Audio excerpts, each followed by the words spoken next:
Hey guys, so ito na nga, welcome back to my vlog. Medyo natatagalan din kasi yung pag-vlog ko dahil sobrang busy talaga. So, ayun, konting update lang sa buhay natin na nangyayari ngayon. Natatandaan nyo naman na nagtatrabaho ako an hour and 30 minutes away from home. So, ayun na nga. Dahil a day after nga pala na girl kami dito, yes, nag-resign ako sa trabaho ko, which is for good. So, sa mga marites dyan, I'm resigning my job because I really wanted a job that is close home. It's a big adjustment nga kasi naman sa amin dahil nga nandito na si Isabella at of course, mas maganda pag marami tayong time sa kanya kaysa naman nauubos lang yung oras ko sa biyahe, 'di ba? Oo nga pala, pa-spring na dito sa amin kaya start na yung grilling season. At yung mga kasama ko ngayon ay mga katrabaho ko lang din yan sa hotel na pinagtatrabahoan ko dito sa Norway. Dahil nga last day ko na ng work ko kahapon, pinuntahan agad nila ako kinabukasan dito sa place namin at yun nga nakapag-decide kami na mag-grill at mag-banding na rin. Syempre medyo matatagalan pa din ata kung kailan kami mag-meet ulit. Huwag ka, hindi basta-basta yung mga bisita ko, mga chef cook yan doon sa restaurant na pinagtatrabuhan namin.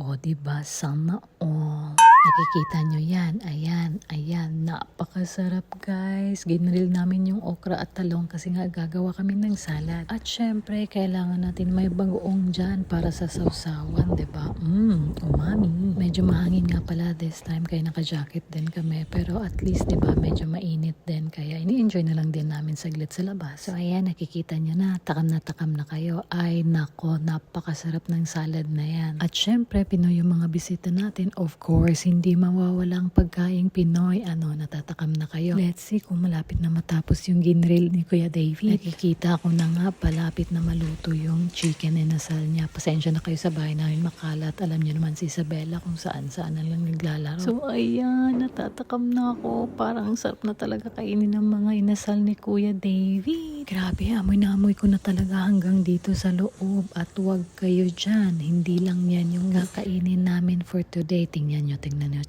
Ayan, may sisig pa kami.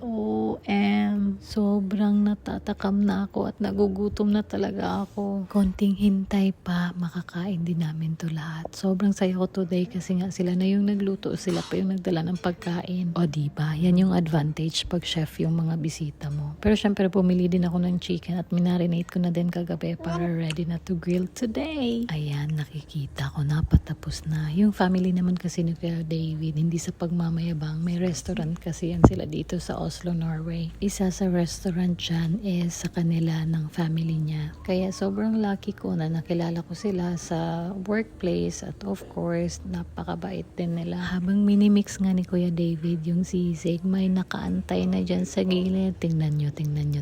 Ayan, yung babae na yung nakatayo dyan. Ako, kung excited ako, mas excited yung babaeng yan. Syempre, hindi kami lagi nakakakain ng sisig. O, ayan, tingnan mo. Ay, pakunyari pang nakalagay yung kamay sa bibig. Pero ayan, lumulunok na yan, kagaya ko. Naluto na nga yung sisig at kukunin na yan ni Kuya David para ilipat na niya doon sa table sa loob. Hindi pala kami kumain sa labas kasi medyo mahangin. Yung hangin kasi dito sa Norway, medyo malamig pa pag during spring. Habang nagluluto nga si Kuya David sa labas, syempre, nagpe-prepare na din yung iba sa table para dire-diretso na. Alam na talaga ni Dong Jürgen pag Filipino food yung kinakain namin, may partner na talaga yan ng Coca-Cola. Oy, Coca-Cola, baka naman. Tcharan! Ayan, nakaka-excite nga talaga kumain pag Filipino food yung nasa lamesa natin. Nakalimutan ko nga pala dito ilagay yung chicken adobo. Pero ayun na nga, syempre, gutom na kami. At itong batang maliit, may sariling pagkain nga pala siya, pasta with beef kasi nga walang salt. Pero lahat ng food halos kinakain niya. Filipino man yan or Norwegian food, this time lang talaga dahil yan lang yung na-prepare namin para sa kanya. So ayan, kinuhanan ko nga pala ng video habang kumakain kami kasi nga diba nakakatuwa ding tingnan na ganito sabay-sabay kayong kumain na mga Filipino yung kasama ko. Natutuwa din pala yan si Dong Jürgen kasi syempre may mga bisita kami at para makikilala din niya yung mga katrabaho ko lalong-lalo na pang mga Filipino, diba? Na-excite din yan siya. Habang kumakain nga kami dito, sobrang feel at home nga pala. Parang nasa Pilipinas lang kami sa mga kinakain namin. Napakadami. Nauna pa lang natapos si Dong Jürgen kasi nga, diba, gusto niyang alagaan si Isabella habang ako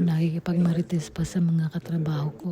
Pero ayun na nga, medyo natagal-tagalan yung upo namin dyan dahil ang dami naming chika to the highest level. Pinuntahan na ako na Isabela sa inuupuan ko. Ayan, paikot-ikot na siya dyan kasi gusto na niyang makipaglaro sa amin. Ang sarap kasi naman talaga makipagkwentuhan, lalong-lalo na last day ko na sa work kahapon. Siyempre, mamimiss ko talaga to sila. Matagal-tagal din kasi kami magkasama sa trabaho. Nakahanap din kasi ako ng trabaho dito na malapit sa amin kaya ginrab ko talaga yung opportunity na yun. Hindi lang para sa akin kundi para din sa family ko. The more kasi malapit yung trabaho ko, the more ako maraming time sa kanila. Kaya sobrang saya ko na pinuntahan nila ako dito kahit malayo yung bahay namin. Kasi 'di ba minsan na lang to. Easter break kasi ngayon kaya close yung hotel na pinagtatrabahoan namin. Kaya pumunta na lang sila dito sa bahay para makipag-bonding. Once kasi back to work na kami, medyo busy na talaga kasi halos everyday kami nagtatrabaho. So ayan, nakatayo na nga pala ako dyan kasi hindi na ako makahinga sa sobrang dami ng kinain ko. At ayun, pauwi na sila. Kaninang umaga pa pala sila dito sa bahay kaya umuwi na sila ng hapon kasi nga may pupuntahan na din sila mamayang gabi. So that's it for today. Maraming salamat sa panonood. Bye bye!